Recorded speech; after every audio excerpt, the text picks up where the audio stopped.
오늘 하나님께서 저희들에게 주시는 말씀은 이사야서 21장 43절로부터 45절까지입니다. 제가 분독해 올리겠습니다. 여호와께서 이스라엘의 조상들에게 맹세하사 주리라 하신 온 땅을 이와 같이 이스라엘에게 다 주셨으므로 그들이 그것을 차지하여 거기에 거주하였으니 여호와께서 그들의 주위에 안식을 주셨으되 그 조상들에게 맹세하신 대로 하였으므로 그들의 모든 원수들 중에 그들과 맞선 자가 하나도 없었으니 이는 여호와께서 그들의 모든 원수들을 그들의 손에 넘겨주셨음이니라. 여호와께서 이스라엘 족속에게 말씀하신 선한 말씀이 하나도 남음이 없이 다 응하였더라. 이상입니다.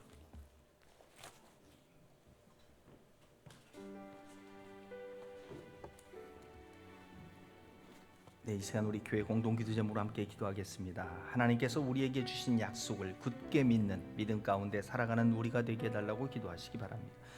예배를 통해 하나님의 임재를 경험하고 하나님께 영광을 올려드릴 수 있게 해달라고 기도하시고 우리에게 주실 새로운 예배 장소의 구입에 필요한 재정이 채워질 수 있도록 위해서 기도해 주시고 다음 세대를 세우는 위대한 사역에 우리 모두 헌신할 수 있게 해달라고 기도하시기 바랍니다. 함께 기도하겠습니다.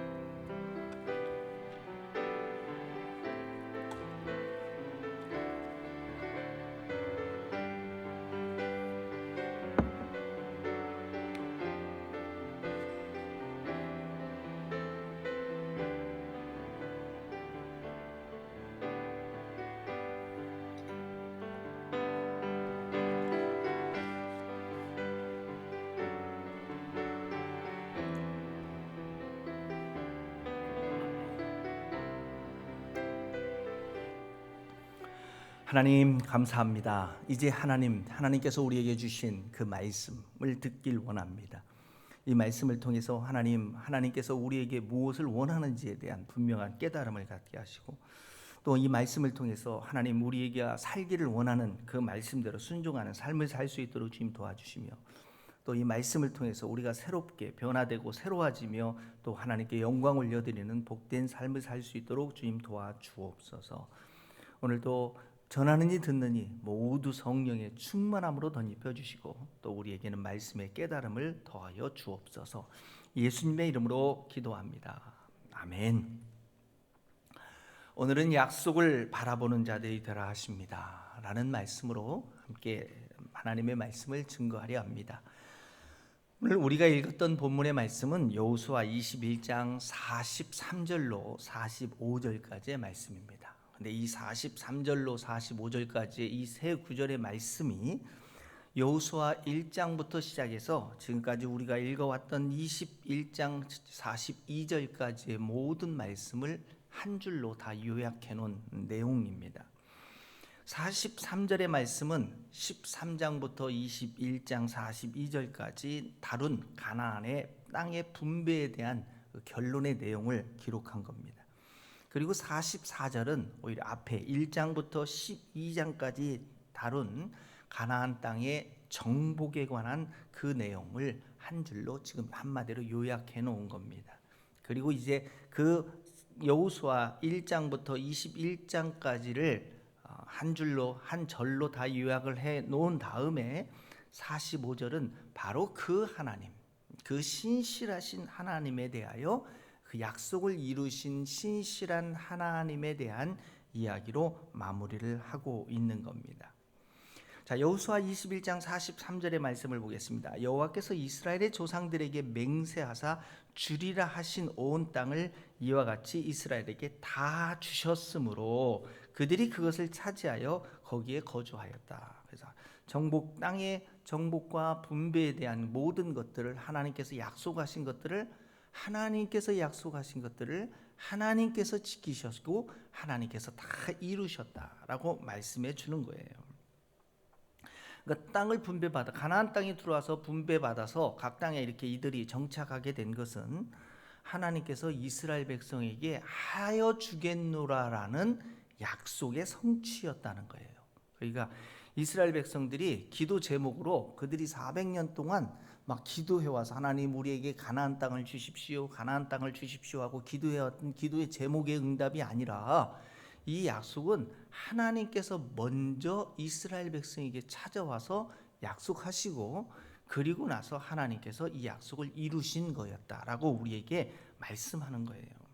자, 이 약속은 언제부터 시작됐냐면 바로 아브라함에서부터 시작됐음을 우리에게 말씀하는 겁니다. 자, 창세기 12장 7절 여호와께서 아브라함에게 나타나 이르시되 이 땅을 내 자손에게 주리라 이렇게 하나님께서 약속하신 거예요. 그래서 13장 14절도 롯이 아브라함을 떠난 후에 여호와께서 아브라함에게 이르시되 너는 눈을 들어 너 있는 곳에서 북쪽과 남쪽 그리고 동쪽과 서쪽을 바라보라. 보이는 땅을 내가 너와 내 자손에게 주리니 영원히 이르리라. 이렇게 하나님께서 아브라함에게 약속하신 땅이라는 거죠.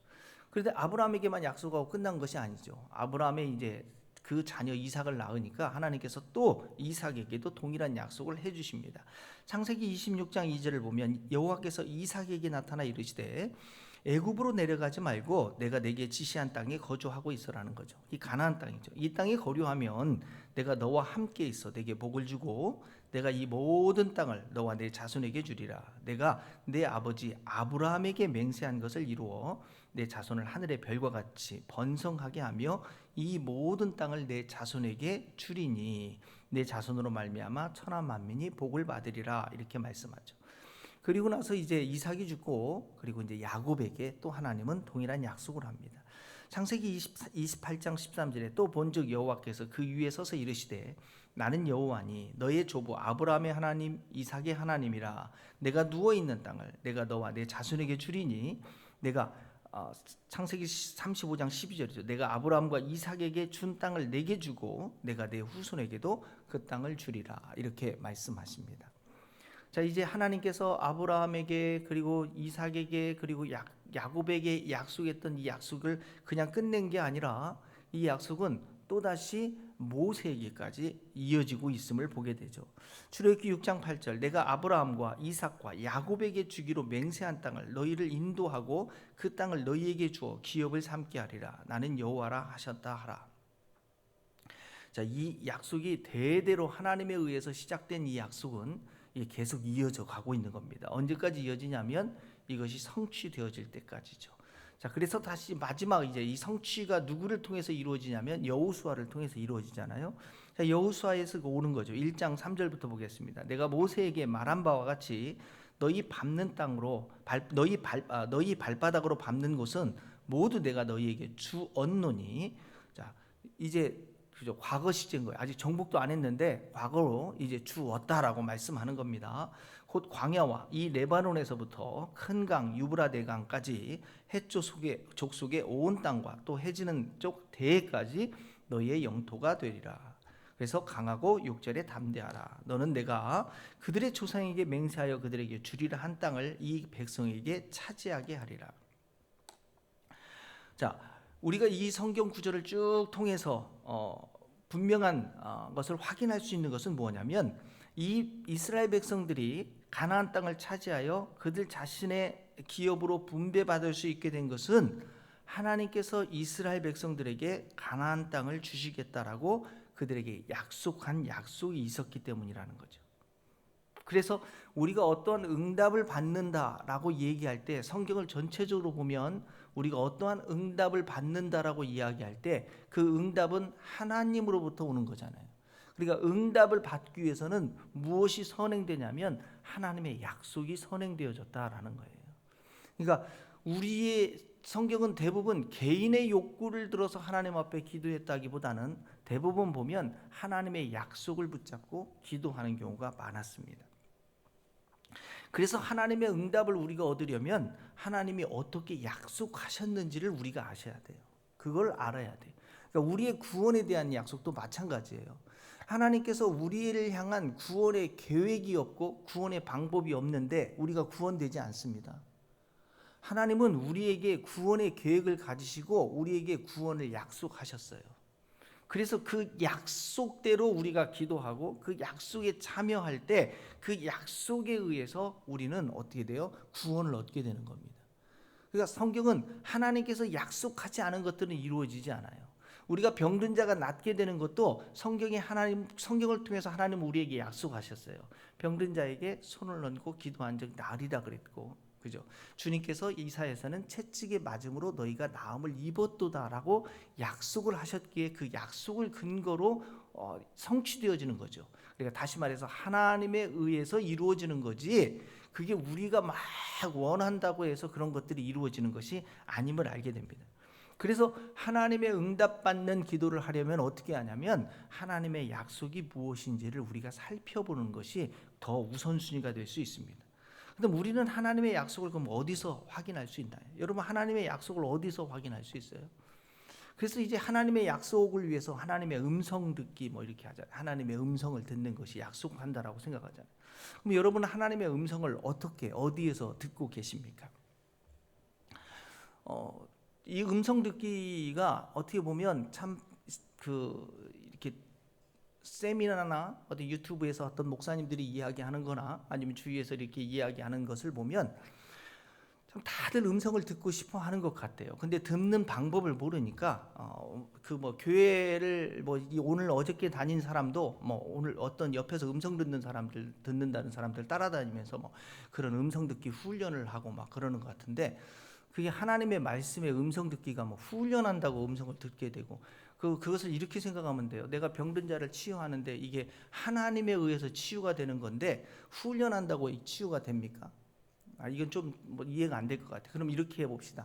모세가 홍해를 갈라요. 하나님의 은사잖아요. 하나님의 은사로 인해서 홍해가 가르는데, 내가 홍해 가르기 세미나 3박 4일 이런 세미나에 들어가서 열심히 기도하고 금식하고 그 세미나에 참여하면 이제 다 홍해를 가를 수 있습니까? 그러니까 어찌 보면 그것은 잘못된 방법으로 되어지는 어떤 훈련들은 우리에게 이게 되어질 수 없다라는 걸 먼저 아셔야 돼요. 하나님의 음성을 듣는다고 하는 분이, 어떤 분은 또 이렇게 얘기해요. 자기의 생각을 듣는다라고 말씀하시는 어떤 한 분도, 목사님도 계셨어요. 근데 생각을 듣는다라고 이야기를 할 때 굉장히 조심해야 돼요. 성경은 생각에 대한 위험성을 우리에게 경고하고 있어요. 고린도전서 10장 12절에 그런즉 선줄로 생각하는 자는 넘어질까 조심하라. 우리의 생각은 착각할 수 있다는 겁니다. 섰다라고 생각했다가는 넘어질 수도 있다라는 거죠. 그러니까 이 뭐냐면 생각은 잘못될 수도 있다라고 지금 경고하는 거예요. 고린도전서 13장 5절도 무례히 행하지 아니하며 자기의 유익을 구하지 아니하고 성내지 아니하며 악한 것을 생각하지 아니하며 그랬습니다. 그러니까 우리의 생각은 악한 것도 생각할 수 있는 거예요. 그러니까 이게 악한 건지 선한 건지에 대한 구별을 어떻게 하겠어요? 내 생각인데 다.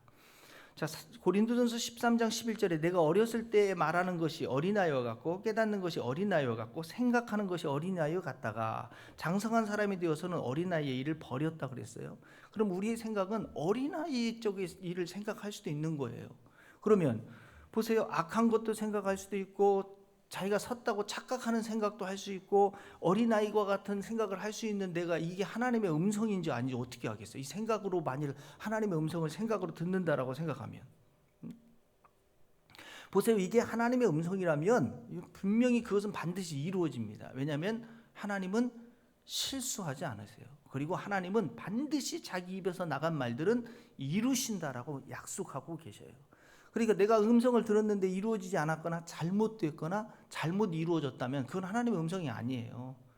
그러니까 실수했네, 잘못 들었네, 그것은 듣는 방법이 잘못됐기 때문에 그런 거예요. 그러니까 계속 그것을 들으려고 하면 안 된다라는 거예요. 자, 민수기 23장 19절 보세요. 하나님은 사람이 아니시니 거짓말하지 않으시고 인생이 아니시니 후회가 없으시도다. 어찌 그 말씀하신 바를 행하지 않으시며 하신 말씀을 실행하지 않으시라. 그래서 하나님께서는 아브라함에게 하신 약속을, 그죠? 수백 년이 지난 400년이 지난 아브라함에게 한 약속을 400년이 지난 여호수아에 의해서 반드시 실행하시는 모습을 보게 되어져요. 자, 그렇다면 왜 그 목사님은 설교하면서 왜 하나님의 음성이 생각이라는 이런 잘못된 해석을 하게 되었을까? 그것은 요한복음 14장 26절을 오역해서 그래요. 보혜사 곧 하나님께서 내 이름으로 보내실 성령 그가 너희에게 모든 것을 가르치고 내가 모든 것 너희에게 말한 모든 것을 생각나게 하리라 그랬는데 이분은 두 단어만 가지고 와서 해석한 거예요. 하나님께서 내 이름으로 보내실 성령이 생각나게 하리라. 그래서 우리에게 들어가는 모든 생각은 다 성령님께서 주시는 거라 이게 하나님의 음성이다. 이렇게 해석을 해버린 거죠. 여기서 생각이라고 말하고 있는 이 의미를 제대로 알고 있어야 돼. 이 생각이라는 원어적 의미는 그냥 기억을 떠오르게 한다라는 거예요. 기억을 떠오르게 한다. 여러분, 내가 어떤 것을 상상해서 생각하는 것과 기억이 떠오른다라는 개념을 잘 이해하셔야 돼요. 그래서 성령님께서 하시는 사역이 이 본문 26절 안에 두 가지의 사역이 나타나요. 성령님은 어떠한 일을 하냐면 첫 번째, 그가 너희에게 모든 것을 가르치시는 일을 하세요. 그러니까 우리에게 하나님의 말씀을 가르치는 것은 성령님께서 하셔요. 제가 전달자일 뿐이에요. 저는 딜리버리, 전달, 하나님의 말씀을 여러분에게 전달하지만 이 전달된 하나님의 말씀을 여러분에게 가르치시는 일은, 이 사역은 성령님께서 여러분에게 하고 계시는 거예요. 그러니까 이 말씀이 여러분에게 깨달음이 있는 분들은 내 안에 성령님이 계신 거고, 깨달음이 없는 사람들은 성령님이 지금 아직 안 가르쳐 주는 것 같아요. 아니면 내가 어린 아이이기 때문에 이 말씀을 이해할 수 있는 수준이 되지 않았거나 뭐 그러겠죠. 아니면 아직 예수님을 알지 못하거나 뭐 이런 부류 중에 한 부류겠죠. 그래서 첫 번째 모든 것을 가르치고, 두 번째 뭐냐면 내가 너희에게 가르친 모든 것, 말한 모든 것을 어떻게 하게 하리라? 생각나게 하는 거예요. 그러니까 무엇이 생각나게 한다는 거예요? 하나님의 말씀이 생각나게 한다는 거예요. 그러니까 여기에서, 그래서 영어 성경을 ESV 버전을 거의 다 써줬어요. He will, 중간 이후에 가면 He will teach you all things, 모든 것들을 가르치고, and bring, 가져온다는 거예요. 가져와. 뭘 가져오냐면 to your remembrance, 너의 기억을 가져온다는 거예요. 어떤 기억? That I have said to you, 너에게 말했던 것들에 대한 거예요. 그러니까 하나님의 말씀으로 가르쳐진 것에 대한 기억을 가져온다라고 얘기했지, 너희가 어떤 생각을 가져온다라고 얘기하고 있는 것은 아니에요. 그렇다면 우리는 하나님의 음성을 어떻게 들을 수 있습니까? 구약시대 때 많은 사람들은 그러면 하나님의 음성을 어떻게 들었나요? 그것은 기록된 성경을 통해서예요. 당대 구약시대 때 최고의 예언자요 선지자가 누구냐면 다니엘이에요. 다니엘. 그래서 구약시대는 예수 그리스도가 오실 것에 대한 예언서예요. 그러니까 예수 4개의 왕국의 흥망성쇠와 그리고 난 다음에 우리의 메시아가 오실 것을 기록하고 있는 것이 바로 다니엘서죠. 그러니까 신약시대 때 다시 오실 예수 그리스도를 기록하고 온 것이 요한계시록이라면, 요한계시록, 신약 성경의 요한계시록의 역할을 하고 있는 성경이 바로 다니엘서예요. 구약 성경에서. 근데 그 다니엘이, 이스라엘이 지금 바벨론에 우리가 포로로 잡혀 있잖아요. 이 바벨론에 포로로 잡혀서 우리가 70년간 노예를 살다가 이 우리의 민족이 회복되어져서 해방돼서 다시 이스라엘 땅으로 돌아가게 될 것이라는 것을 어떻게 알게 되어졌을까요? 하나님의 음성을 들어서? 아니에요. 성경을 읽어서예요. 자, 다니엘서 9장 1절을 보세요. 메대 족속 아하수에로의 아들 다리오가 갈대아 나라 왕으로 세움을 받던 첫 해에 곧 그 통치 원년에 나 다니엘이 책을 통해, 그랬잖아요. 책을 통해, 누구의 책? 여호와께서 말씀으로 선지자 예레미야에게 알려주신 책, 성경을 통해서 그 연수를 깨달았나니 곧 예루살렘의 황폐함이 70년 만에 그치리라 하신 것이라. 자, 다니엘이 어떻게 그 70년 만에 이게 끝난다는 사실을 알게 됐어요? 성경책을 읽고 알았어요. 그 위대한 다니엘도. 그러니까 성경을 보면 성경을 통해서 하나님은 이미 다 우리에게 말씀해 주셨는데 우리는 성경을 읽지 않고 자꾸 이상한 것 들려달라고 하니까 엉뚱한 길로 갈 수가 있다는 걸 경고하는 거죠. 자, 예레미야에게 어떻게 말씀했는지 예레미야 25장 11절을 볼게요. 이 모든 땅이 폐허가 되어 놀랄 일이 될 것이며 이 민족들은 70년 동안 바벨론의 왕을 섬기리라 그랬어요. 그래서 12절에 여호와의 말씀이니라, 70년이 끝나면 내가 바벨론의 왕과 그의 나라와 갈대아인의 땅을 그 죄악으로 말미암아 벌하여 영원히 폐허가 되게 하리라 라고 말씀 거죠. 그래서 이스라엘 백성들은 바로 하나님의 말씀을 어떻게 이제 알고 듣게 되냐면 기록된 성경을 통해서 그들은 하나님의 음성을 듣게 되온 거예요. 자, 신명기 31장 10절부터 볼게요. 모세가 그들에게 명령하여 이르기를 매 7년 끝에 곧 면제년의 초막절에 온 이스라엘이 내 하나님 여호와 앞 그가 택하신 곳에 모일 때에 이 율법을 낭독하여 온 이스라엘에게 듣게 하라라고 말씀하신 거예요. 자, 그러니까 그들이 어떻게 했냐면 매번 모세가 하나님으로부터 계시를 받아서 똑같은 말을 또 하고 또 하고 또 한 게 아니라 하나님께서 모세에게 주신 말씀을 그들은 어떻게 했냐면 기록을 하게 하신 거예요. 기록을 하게 해서.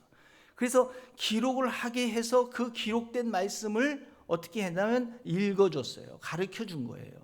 그렇게 그 이스라엘 공동체는 그렇게 그들이 신앙생활을 해왔음을 보게 되어집니다. 그러면 왜 기록된 하나님의 말씀을 낭독해서 그들로 하여금 하나님의 음성을 듣게 했느냐? 이것은 결국 우리가 하나님의 음성을 듣는 이유와 목적과 동일한 것이 되어져야 돼요. 오늘 그 목적이 뭐냐면 신명기 31장 12절이에요. 곧 백성의 남녀와 어린이와 내 성읍 안에 거류하는 타인들을 모으고 그들에게 듣고 배우고 내 하나님 여호와를 경외하며 이 모든 말씀을 지켜 행하게 하려고. 하나님께서 지금 우리에게 하나님의 말씀을 전달해 주는 이유가 뭐예요? 듣고 배워서 하나님을 경외하고 쉐마잖아요. 너희 하나님 여호와를 경외하게 하는 것이 목적이에요. 그래서 이 말씀을 지켜서 행하게 하는 것이 목적이란 말이에요. 그러면 왜 우리는 하나님의 음성을 들으려 할까요? 이 목적과 부합돼서 들려오는 말씀이라면 맞는 말씀이에요. 근데 이 목적과 부합되지 못한다면 그것은 뭔가 잘못된 말씀일 수도 있어요. 그러니까 결국 왜 하나님의 음성을 자꾸 들으려고 하냐면 자기 인생이 답답해서, 미래가 막막해서. 그렇지 않아요? 그러니까 주께 맡기지 않아서 그래요. 주님께 맡기면 답답하지 않을 텐데 안 맡겨놨으니까 답답하죠. 그러니까 점 보는 거예요. 어떻게 보면 점 보러 가는 거하고 뭐가 틀려요? 그죠? 점쟁이는 찾아가면 성경은 안 된다고 하니까 어디 이상한 예언 받는다는 사람 찾아가서 내 미래가 어떻게 될까요? 물어보는 거잖아요.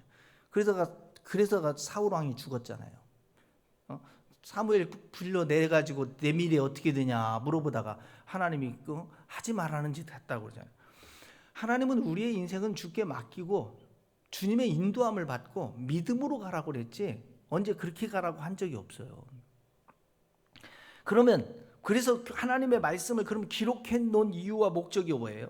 그 음성을 기록해서 듣게 하는 이유는 13절에 있어요. 또 너희가 요단을 건너가 차지할 땅에 거주할 동안에 이 말씀을 알지 못하는 그들의 자녀에게, 다음 세대에게. 그죠? 모세가 없잖아요. 그럼 모세가 없는데 어떻게 할 거예요? 그러면 이제 또 누가 듣고 또 음성 막 다 해야 돼요? 아니죠. 모세가 없으니까 기록된 말씀을 자녀에게 들려주라는 거예요. 그래서 그들에게 어떻게 해요? 자녀들에게도 동일하게 여호와 경외할 수 있도록 듣고 배워 여호와를 경외하고 이 말씀대로 지켜 행할 수 있도록 그렇게 가르치라라고 우리에게 말씀을 하시는 거예요. 말씀을 주신 거예요. 자, 이스라엘 백성들이 그럼 하나님의 음성을 어떻게 들었는지 한번 보세요. 자, 느헤미야입니다. 8장 1절부터 갈게요. 이스라엘 자손이 자기의 성읍에 거주하였더니 일곱째 달에 이르러 모든 백성이 일제히 수문 앞 광장에 모여 학사 에스라에게, 이 학사 에스라는 제사장이었어요. 학사이라고 쓴 이유는 성경을 연구하는 자였기 때문에, 성경을 연구하고 제사장이기 때문에 그래요. 학사 에스라에게 여호와께서 이스라엘에게 명령하신 모든 율법책인데 누구의 율법책이에요? 모세의 율법책을 가져오게 하며. 자, 모세의 시대와 에스라의 시대는 많이 떨어져 있는 거 알죠? 바벨론의 포로가 끝난 시대가 지금 이 에스라 시대예요. 그러니까 지금 누구와 함께 살고 있었냐면 느헤미야와 함께 살고 있었던 시대고, 느헤미야는 총독이었고 에스라는 바로 이 제사장이었어요. 그래서 느헤미야가 제사장 학사 에스라에게 시켜서 성경을 지금 가르치게 하는 거예요. 그 성경이 뭐예요? 모세의 율법책을 가져오게 한 거죠.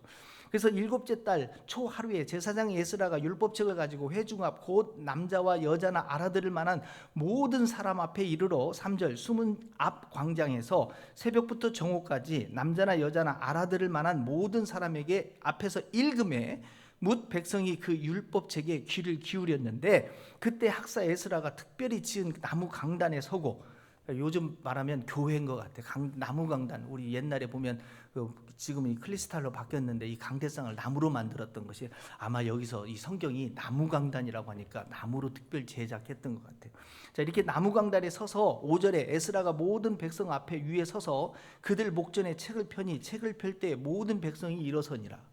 자, 책을 펼 때 모든 백성이 일어났잖아요. 그래서 우리도 성경 복독할 때 우리가 모든 백성을 이렇게 세우는 이유가 이 성경에서 일어났다고 하니까 우리도 일어나서 말씀을 받자라는 의도를 가지고 우리 교회가 일어나는 거예요. 근데 너무 일어났다 앉았다를 많이 하니까 힘들다고 안 오는 사람도 있긴 하더라고요.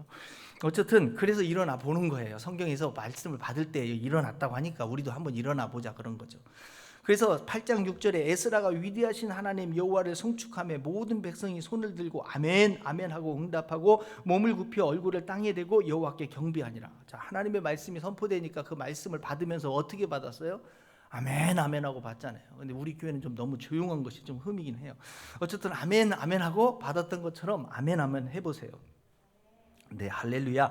8절에 하나님의 율법책을 낭독하고, 자, 지금 보세요. 제사장 에스라가 뭘 했는지, 학사 에스라가 뭘 했어요?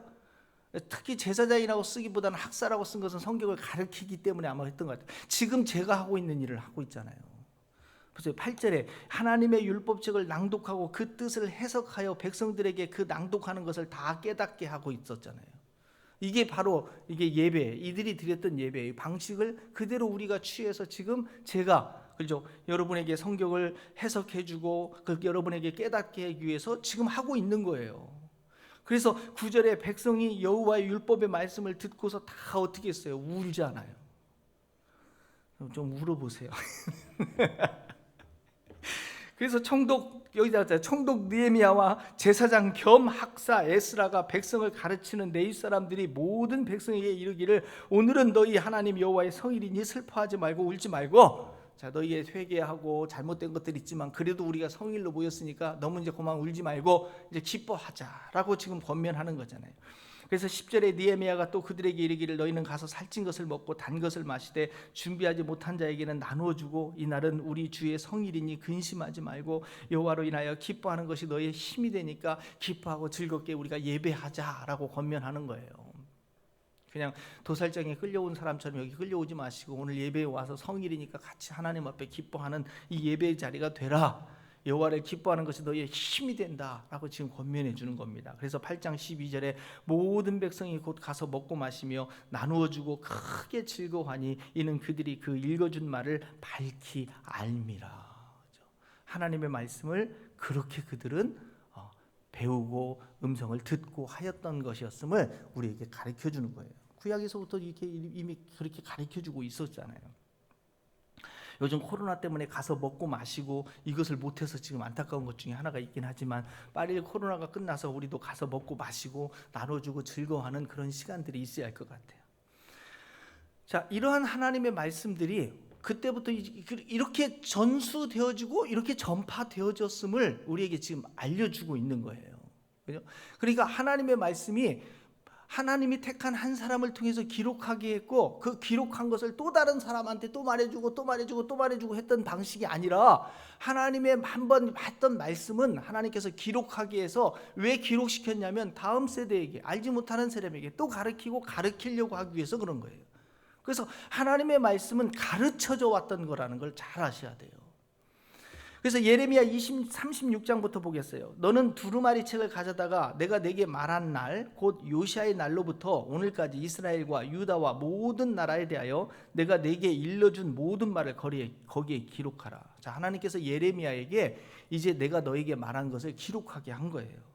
자, 4절 보면 이에 예레미야가 네리야의 아들 바룩을 부르매 바룩이 예레미야가 불러주는 대로 여호와께서 그에게 이르신 모든 말씀을 두루마리 책에 기록하니라.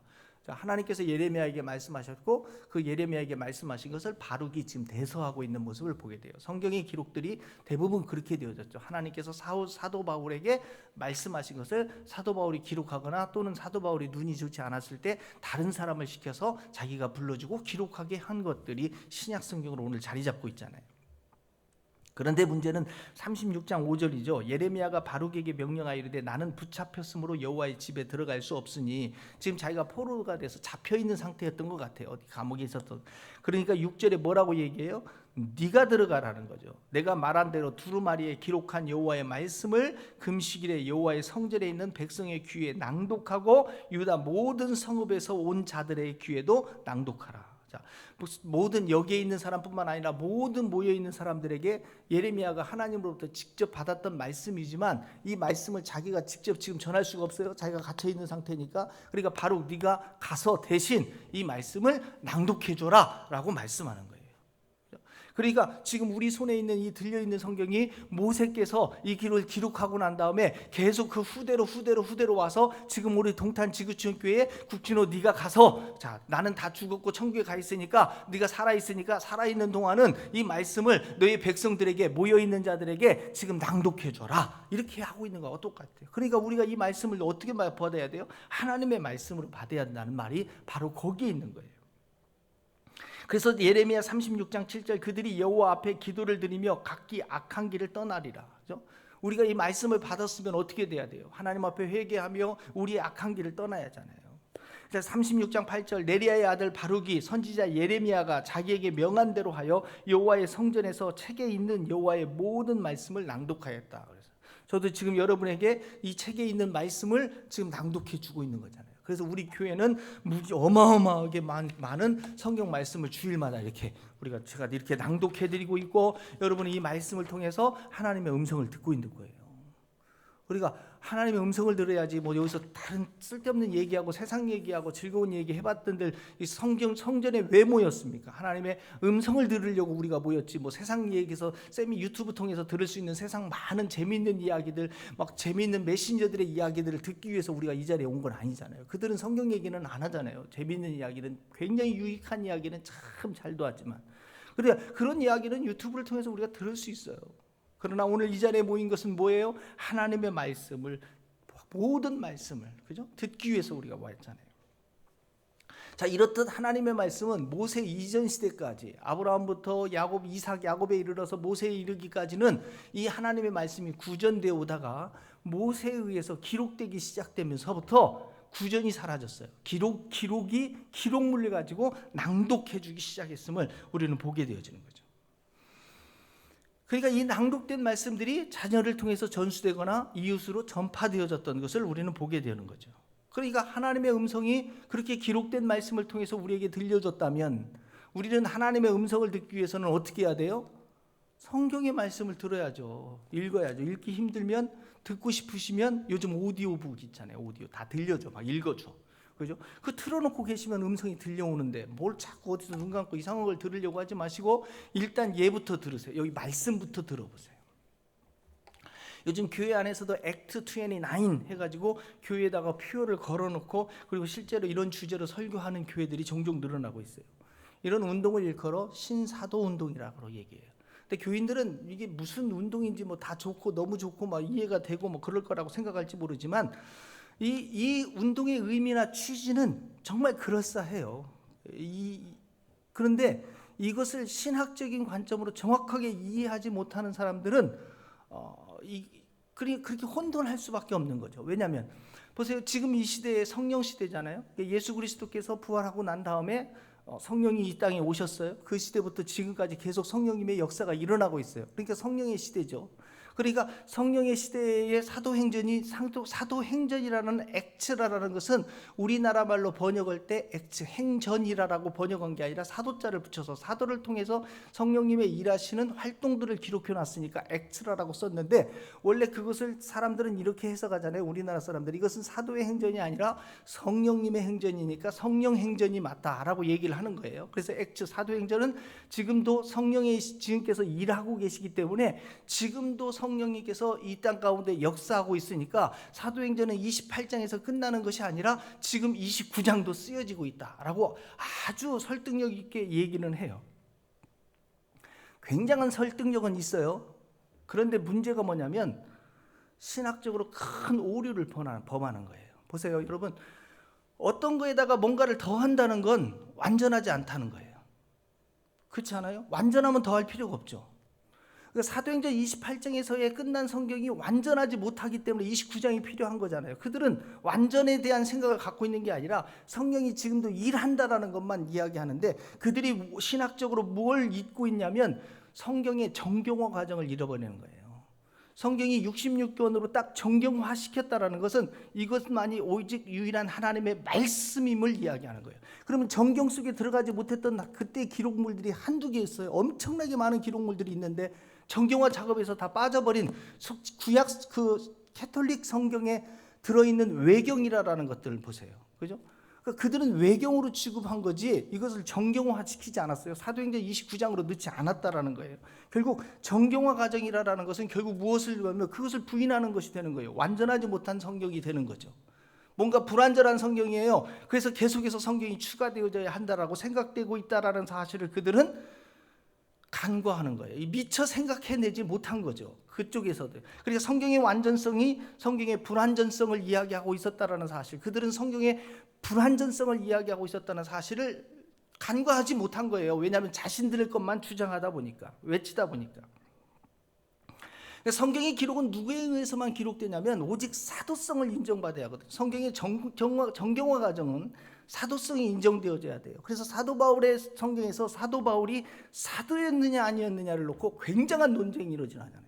그래서 사도 바울의 서신들이 성경으로 들어오게 된 것은 사도 바울이 스스로가 자기가 사도라라고 지금 이야기하고 있잖아요. 그러면 어떻게 해서 사도행전 29장이 쓰여질 수 있다라고 이들 얘기하냐면 넓은 의미에서 우리도 하나님으로부터 보내심을 받은 자라는 광역적 해석을 가지고 나도 사도다라고 이야기를 하기 때문에 그런 이야기를 하는 거예요. 그런데 광역의 의미로 사도를 이야기하고자 했던 것이 아니에요. 성경의 기록자들은 광역의 의미의 사도를 이야기한 것이 아니었다라는 걸 또 놓치게 되는 거죠. 그러나 저는 이 이야기를 그들에게 해주고 싶어요. 요한계시록 22장 18절이에요. 내가 이 두루마리의 예언의 말씀을 듣는 모든 사람에게 증언하노니 만일 누구든지 이것들 외에 더하면 하나님이 이 두루마리에 기록된 재앙들을 그들에게 더하실 것이요 만일 누구든지 이 두루마리 예언에서 제하여 버리면 하나님이 이 두루마리에 기록된 생명나무와 및 거룩한 성에 참여함을 제하여 버리시리라. 이 말씀의 해석은 달리 해석할 수도 있을지 모르지만 그러나 적용은 같다라고 저는 생각해요. 무엇을 더한다라는 건 완전하지 않기 때문이라는 거죠. 결국 우리가 가지고 있는 성경이 완전하지 못하기 때문에 이것에 뭔가를 더 추가해서 하나님께서 지금도 일하시고 있는 것을 기록하고 싶은 안타까움도 있을지 모르지만, 그러나 이 한 권의 책에 대한 완전성을 믿는 사람들인 우리는 무오류를 믿고 있고, 이 성경은 오류가 절대 없는 하나님의 온전하신 말씀이라고 우리가 믿지 않는다면 우리는 어떻게 보면 성경 29장을 부족하기 때문에 뭔가를 더 채워놓고 싶어서 쓰려고 할 수도 있을지 모르겠죠. 이 책의 완전성은 디모데후서 3장 15절에 이렇게 기록합니다. 또 어려서부터 성경을 알았나니 성경은 능히 너로 하여금 그리스도 예수 안에 있는 믿음으로 말미암아 구원에 이르는 지혜가 있게 하려 하나니 모든 성경은 하나님의 감동으로 된 것으로서 교훈과 책망과 바르게 함과 의로 교육하기에 유익하니 이는 하나님의 사람으로 온전하게 하며 모든 선한 일을 행할 능력을 갖추게 하려 합니다. 자, 우리가 이 성경을 통해서 우리가 구원을 받고 또 하나님의 선한 일을 위하여 온전한 능력을 갖추기에 더 이상 필요하지 않을 정도로 완벽한 책임을 우리에게 지금 증언해 주고 있는 거예요. 그리고 이 책은 성령의 감동으로, 하나님의 감동으로 쓰여진 오직 하나님만이 유일한 저자였음을 이 성경은 증거하고 있는 거예요. 그러니까 하나님에 의해서 기록된 거지, 어떻게 보면 인간이 사도행전 29장을 해서 우리의 성령 체험을 기록하는 그런 인간의 서적이 경험을 간증을 쓰는 책이 아니라니까요. 이건 간증을 더하는 책들이 아니에요. 하나님이 우리에게 하시고자 했던 말씀을 기록한 거고, 하나님의 약속을 기록한 거고, 하나님의 일하심을 기록한 거죠. 그래서 이 성경은 완전한 거예요. 완벽한 거예요. 이미 하나님은 이것을 통해서 우리에게 다 모든 것을 약속하셨어요. 더 이상의 약속이 필요하진 않아요. 이건 완전한 약속이 이 안에 있어요. 그러니까 하나님은 우리에게 약속하신 것을 반드시 이루실 것이고 성취해 주실 거예요. 그래서 우리에게 중요한 것은 이 약속을 붙드는 거지 어떤 새로운 이상한 걸 듣는 것이 중요한 것이 아니라는 거예요. 세대주의자들은 이 성경을 온전한 것으로 그대로 100% 해석하고 있어요. 그래서 고린도전서 13장 9절에 우리는 부분적으로 알고 부분적으로 예언하니 온전한 것이 올 때는 부분적으로 한 것이 패하리라 라고 이야기하면서 이 세대주의자들이 이야기하고 있는 이 온전한 것이 바로 성경이다 라고 그들이 주장하고 있어요. 그래서 부분적으로 알고 부분적으로 하던 예언이나 방언은 다 패해졌다라고 온전한 것이 왔기 때문에 라고 그들이 주장하고 있는데, 그것도 또 하나의 세대주의가 갖고자 하는 오류 중에 하나가 뭐냐면, 성경의 말씀이 완전한 건 맞아요. 맞습니다. 그러나 무엇이냐면 이 말씀의 본체가 누구냐면 말씀이 육신이 되신 우리 주 예수 그리스도잖아요. 그러니까 온전한 것이 왔다라는 것은 말씀이신 예수 그리스도 그분이 오신 것이 온전한 거지, 성경을 우리에게 그분이 오시기 전까지 우리에게 준 게 이 성경이라는 거죠. 그렇다면 부분적으로 하고 예언하고 부분적으로 방언하는 건 지금도 유효하다라고 볼 수 있어야 하는데, 세대주의자들은 유효하지 않다, 끝났다라고 이야기를 하고 있는 거죠. 그러니까 성경을 어떻게 해석하느냐가 굉장히 중요해요. 그래서 성경을 제대로 해석할 수 있는 훌륭한 목사님들이 나와야 돼요. 공부 안 하다가, 이제 옛날에는 그러잖아요. 공부 안 하다가 많이 있다가 은혜 받아가지고 어느 산에 가서 한 방 날려갖고 이렇게 은혜 쫙 받고 목회자가 돼갖고 목사하면서 굉장히 많은 부흥을 일으켰던 세대가 있었어요. 네. 그때는, 그 시대는 그게 필요했었을지도 몰라요. 그러나 이제는 성경을 제대로 우리가 알고 정말 성경을 가르칠 수 있는 교사가 또 필요한 시대라는 거예요.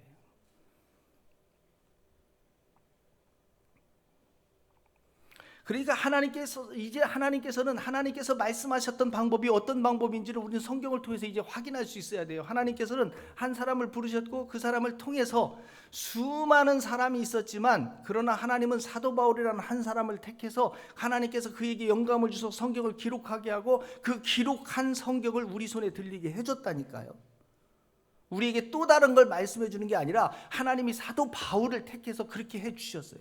하나님이 구약시대 때 예레미야를 택해서 하나님께서 예레미야에게 말씀하시고 그 말씀을 다니엘이 읽고서 깨달았던 것처럼, 우리도 마찬가지로 하나님이 사도 바울을 부르시고 그에게 기록하게 한 성경을 사도 바울을 통해서, 이 기록된 성경을 통해서 우리에게 깨닫게 하도록 말씀하신 거예요.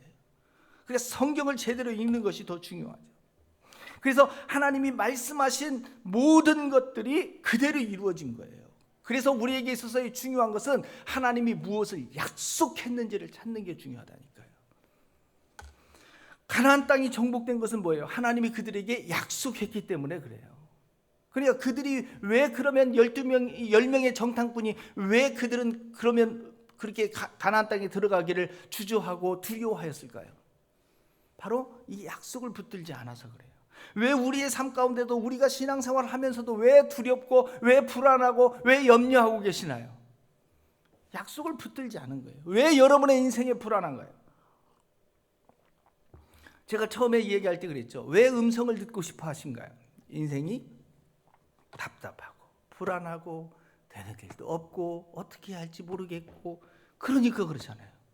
그러니까 어디서 이렇게 들어가지고 하나님이 성경에 써 있는데, 그리고 찬송가도 날 사랑하심 성경에 써놨다 이렇게까지 찬송을 부르는데도 가서 하나님 나를 사랑하시나요? 자꾸 그렇게 기도하고, 그리고 또 누가 와가지고 하나님이 당신을 사랑한단다 이렇게 얘기해줘야 그때 가서 하나님 감사합니다, 내가 음성을 들었어요, 나를 사랑한대요. 참 우리가 어떤 신앙생활을 하고 계시는지 아시죠? 하나님이 답답하세요. 약속하셨어요. 하나님이 세상을 이처럼 사랑하사 독생자를 주셨으니 이는 저를 믿는 자마다 멸망치 않고 영생을 주겠노라라고 우리에게 약속하셨어요. 그러니까 그 약속을 붙들면 우리에게 이루어지는 거예요. 그리고 우리에게 중요한 것은 약속을 붙드는 거예요. 약속을 붙드는 거, 약속을 믿는 거, 이게 믿음이라니까요. 믿음은 알고 가고 보고 가는 게 아니라 믿음은 믿고 가는 거예요. 무엇을 믿어요? 약속을 믿는 거예요. 자, 여호수아 21장 44절로 갑니다. 여호와께서 그들의 주위에 안식을 주셨으되 그 조상들에게 맹세하신 대로 하셨으므로 그의 모든 원수들 중에서 그들과 맞선 자가 하나도 없었으니 이는 여호와께서 그들의 모든 원수들을 그들의 손에 넘겨주셨습니다. 자, 어떻게 해서 하나님이 넘겨주셨기 때문에, 어떻게 해서 이들은 싸움에서 이길 수 있었어요? 하나님이 넘겨주셨기 때문에, 하나님이 이기게 해주셨기 때문에, 하나님께서 붙여주셨기 때문에라는 거예요. 그렇다면 가나안 족속들이 하나님에 의해서 이스라엘 손에 붙여진 줄을 어떻게 알게 됐어요?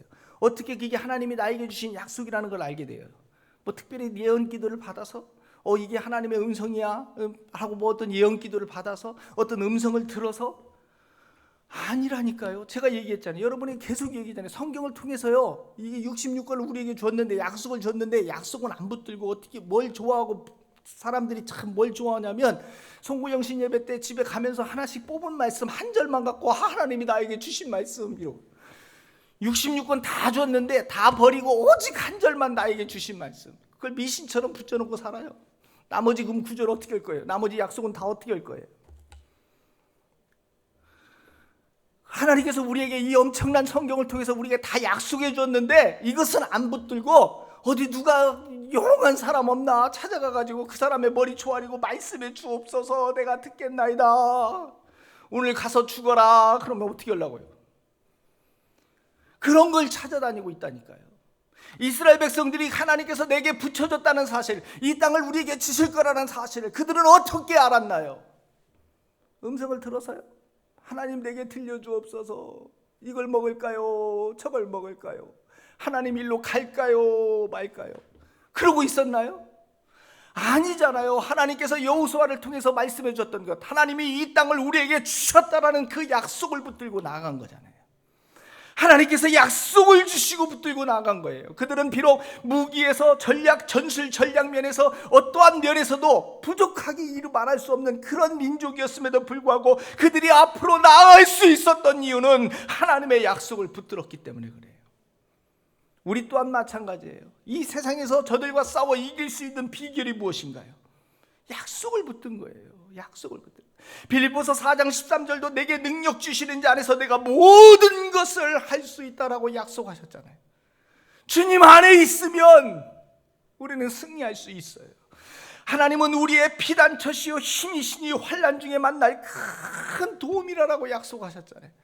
그러면 힘이 들고 어려울 때 어떻게 하면 돼요? 우리의 도움 대신 하나님 앞에 나아가면 돼요. 약속 붙들고 하나님 앞에 가시면 돼요. 왜? 하나님은 신실하시기 때문에. 여호수아 21장 45절 보세요. 여호와께서 이스라엘 족속에게 말씀하신 선한 말씀이 하나도 남음이 없이 다 응하였도다. 하나님께서 이스라엘 족속에게 약속하신 선한 말씀이 하나도 남음 없이 다 응하였다라고 말씀하세요. 하나도 남음 없이. 하나님께서는 우리에게 약속하신 것들을 다 이루어 주실 거예요. 그러므로 우리가 붙들어야 할 것이 뭐예요? 약속 붙드세요. 약속 붙드세요. 사도행전을 통해서 사도들에게 무엇을 이야기했어요? 약속의 성령을 기다리라고 그랬잖아요. 그래서 약속의 성령을 기다리고 난 다음에 그들이 약속의 성령을 받고 난 다음에 성령님과 함께 동행하는 새로운 삶을 살기 시작했잖아요. 우리에게도 성령을 주신다라고 약속하셨어요. 그렇다면 우리도 그 약속 붙들고 성령님을 받아 성령님과 함께 동행하는 삶이 우리에게도 시작되어져야 한다는 거예요.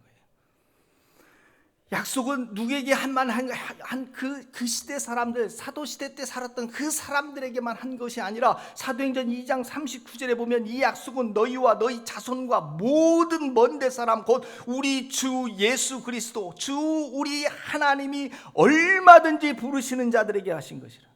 이 약속은 우리 모두에게 하나님을 찾는 모든 자들에게 다 적용되는 말씀이다라고 우리에게 약속하고 계시는 거예요. 그래서 우리에게 있어서 중요한 것은 로마서 4장 20절 믿음이 없어 하나님의 약속을 의심하지 않고 믿음으로 견고하여져서 하나님께 영광을 돌리며 약속하신 그것을 또한 능히 이루실 줄을 확신하며 살아가는 삶이 중요한 거예요. 우리가 약속을 의심하는 건 믿음이 없었던 거예요. 우리가 약속을 붙잡지 못한 건 하나님이 하시지 못해서가 아니라 우리가 붙들지 않아서 그래요. 능히 이루실 줄을 믿고 나아가시면 되는 거예요. 하나님이 우리를 향하여 하신 약속들이 뭐예요? 고린도후서 6장 16절 하나님의 성전과 우상이 어찌 일치가 되리요? 우리는 살아계신 하나님의 성전이라. 이와 같이 하나님께서 이르시되 내가 그들 가운데 거하며 두루 행하여 나는 그들의 하나님이 되고 그들은 나의 백성이 되리라. 6장 18절 너희에게 아버지가 되고 너희는 내게 자녀가 되리라. 하나님의 약속이에요. 7장 1절 그런즉 사랑하는 자들아 이 약속을 가진 우리는 하나님을 두려워하는 가운데서 거룩함을 온전히 이루어 육과 영의 온갖 더러운 것에서 자신을 깨끗하게 하자. 이 약속을 가진 우리는, 하나님의 자녀가 된 우리는 이 약속 붙들고 거룩하게 살아가자라고 말씀하는 거예요. 우리가 거룩하게 살 수 있는 그 동기가 뭐예요? 약속 붙드는 거예요. 약속. 이제 우리는 하나님의 자녀 되어졌다. 이 약속을 붙들고 내가 이제 하나님의 자녀답게 사는 거예요. 세상 사람처럼 살아가지 않고 자녀답게 담대하게 살아가는 것이 중요하다는 거예요. 야고보서 1장 12절도 말씀하세요. 시험을 참는 자는 복이 있나니 이는 시련을 견디어낸 자가 주께서 자기를 사랑하는 자들에게 약속하신 생명의 멸류관을 얻을 것이기 때문이라. 우리에게 무엇을 약속하셨어요? 생명의 멸류관을 약속하셨어요. 또 야고보서 2장 5절에 내 사랑하는 형제들아 들을지어다 하나님이 세상에서 가난한 자를 택하사 믿음에 부유하게 하시고 또 자기를 사랑하는 자들에게 약속하신 나라를 상속으로 받게 하지 아니하셨느냐. 우리에게 천국을 약속하셨습니다. 우리 주 예수 그리스도를 구주와 주님으로 영접하면 주님을 사랑하는 자에게는 천국을 주겠노라라고 약속하셨어요. 베드로후서 3장 13절입니다. 우리는 그의 약속대로 의가 있는 곳인 새 하늘과 새 땅을 바라보도다. 우리는 새 하늘과 새 땅을 약속받은 자들이에요. 요한일서 2장 25절도 그가 우리에게 약속한 것은 이것이니 곧 영원한 생명이니라. 주님께서 우리에게 영생을 주시겠노라라고 약속하셨어요. 사랑하는 성도 여러분, 우리가 붙들어야 할 것이 뭐예요? 바로 이 약속이에요. 왜 우리가 신앙생활하는 데 있어서 힘들고 어렵고 좌절하고 절망하고 무너지고 왜 그런 삶을 살려면 바로 이 약속 붙들지 못해서 그러잖아요. 약속을 붙들지 못하니까 우리가 제대로 신앙생활을 하지 못하잖아요. 베드로후서 1장 4절에 이러므로 그 보배롭고 지극히 큰 약속을 우리에게 주사 이 약속으로 말미암아 너희가 정욕 때문에 세상에서 썩어질 것을 피하여 신성한 성품에 참여하는 자가 되게 하려 하셨느니라. 우리가 이 약속 때문에 우리의 삶이 달라질 수 있다는 거예요. 우리는 이 약속 때문에 거룩한 삶을 살 수 있고요, 우리는 약속 때문에 신령한 삶을 살 수 있고요, 우리는 이 약속을 믿고 있기 때문에 세상과 다른 삶을 살 수 있다라고 말씀하는 거예요. 그래서 우리는 언약의 사람이에요.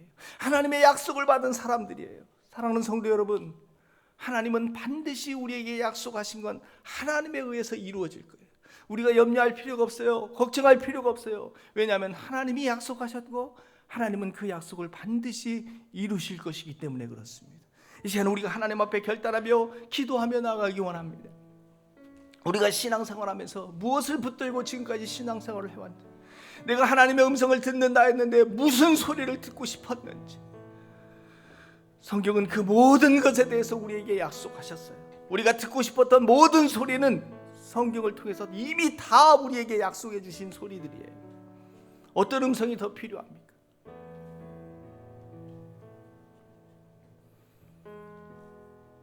문제는 우리가 하나님의 음성을 듣지 못해서가 아니라 문제는 우리가 그 약속을 붙들지 못한 게 있었어요. 이 시간 하나님 앞에 우리가 결단하며 나아가기 원합니다. 하나님, 이제는 약속 믿고 약속 붙들고 그리고 담대히 나아가겠습니다.